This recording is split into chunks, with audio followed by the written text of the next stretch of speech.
এখানে আমরা দেখতে পাচ্ছি অনেক অনেক কাগজের ফুল।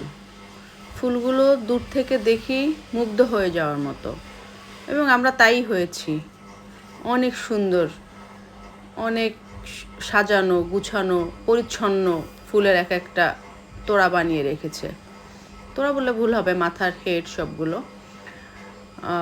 এত সুন্দর লাগছে দেখতে, বাট কাছে গিয়ে গন্ধ নাই, সেটা আলাদা একটা বিষয়।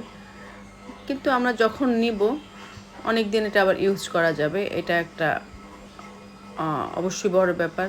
বাট যেটা কোনো গন্ধ নেই, এটা একটু আশ্চর্য ব্যাপার। কাগজের ফুল তো কাগজের ফুল, এটা গন্ধ থাকবে না, এটাই স্বাভাবিক। ঠিক মানুষের বেলাতেও তাই। আমরা চাকচিক্য দেখে, বাইরের সৌন্দর্য দেখে মুগ্ধ হয়ে যাই, হয়তোবা তার ভিতরে কোনো সৌন্দর্য নেই, গন্ধ নেই, কোনো ভালোবাসা নেই। এগুলো থেকে আমরা যেন বিরত থাকতে পারি।